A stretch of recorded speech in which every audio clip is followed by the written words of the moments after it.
Carlo Bogar here for Historic Military Impressions, your premier provider of museum quality exhibits to add value to public events. Today we're going to talk about, as part of the Brits Are Coming exhibit, this display of edged weapons used during World War II. We will start in the top corner. The first item up here is a kukri. A kukri was used by Gurkha and Indian troops dating back prior to World War II, prior to World War I. This example is a British broad arrow stamped example. It is undated. I believe it to be made around the turn of the century, in other words, around 1900, before World War I.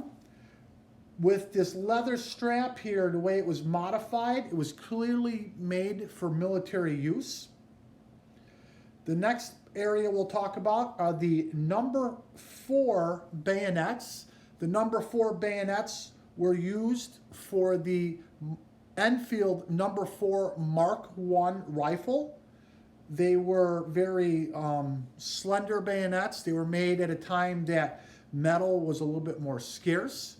The most sought after example is this example here. This is the cruciform version, the number 4 Mark I bayonet.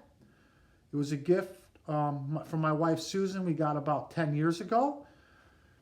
The number 2 is the most common. And then we have the number 3. The number 3 was made out of scrap metal. And it's supposedly made out of 9 pieces. So you have this bayonet itself, 1, this little piece of metal here, 2, 3, 4, 5, 6. The locking piece is 7. The pin to hold the lock in place is 8. And the spring behind it is your 9th piece. So, like I said, this is the most sought after. And these are the most common, and these are a little bit less common. Also, the scabbards can be different. This is the most common type of scabbard. This one is a little bit thicker in size, and there's also a plastic version out there, which I do have at home, but it isn't here. Then you have the long bayonet. The World War I bayonet is the model 1907 or pattern 1907. It was for the number 1 Mark III Enfield that was used primarily in World War I and also in World War II. The machete is a 1944 example of the machete.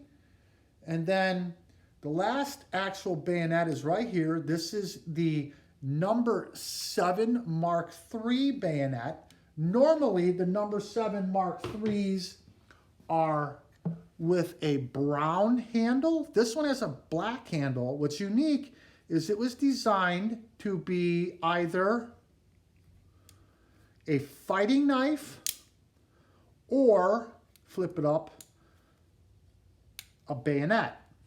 Now, it was designed to fit on the number 4 Enfield, or it could be on the Sten Mark V. However, a lot of people believe that this is a bayonet ring. This is not a bayonet ring. The barrel actually stopped right about here. The hole here is actually designed to allow the bullet to travel through so it doesn't have anything to hit. So you have a nice crossguard to hold on to, but like I said, it's not really a bayonet ring as you would think of it. A couple other really cool items in here. In the corner here, we have a calthrop. A calthrop is the original landmine, first deployed by Romans.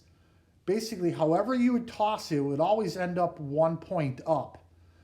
Commandos would use these as a means to, before they would attack their primary objective, they would basically figure out where their German reserves were going to be coming from, and then scatter these all over the roads to take out tires from motorcycles, trucks, Kuba-wagons, to hinder the Germans' ability to reinforce once they started to attack something.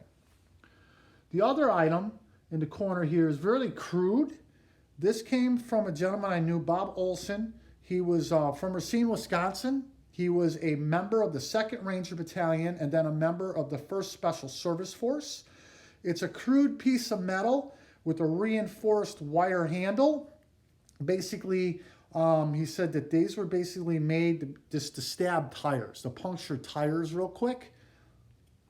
And the other item came from the family of a United States Marine, obviously serving in the Pacific, who claimed that their dad told them, and or grandfather, it was 2 generations here, that this was a gift that he got from an Australian Army commando from the Pacific, made by probably an Aboriginous tribe someplace in the Pacific. But again, very much like the Fairborn Sykes commando knife, which was very commonly used by commandos and paratroopers. And obviously the last area here are some Fairborn Sykes knives. You have aluminum handle, brass handle, copper handle. They're all marked to the best of my ability. I've had several people look at them, indicating that these are all World War II issue examples.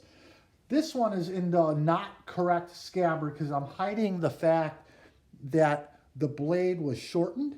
The blade could have been shortened during World War II by an actual commando that make it fit in their gaiter on the side of their boot. Or it could have been shortened sometime well after World War II by a moron that didn't know what they were doing. Unfortunately, I wish items could tell me their history and talk to me, but they cannot. So we can only speculate. And unfortunately, generally speaking, when they're shortened like this, the general assumption was it was done sometime after the fact, ruining their value.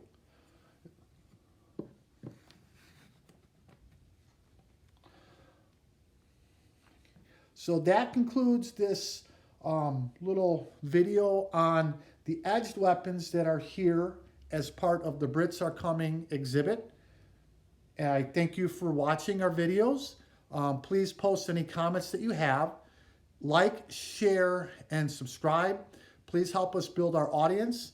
And for now, this is Carl Bogar signing off for Historic Military Impressions, your premier provider of museum quality exhibits that are designed to add value to public events. Thank you, and I hope you have a great day.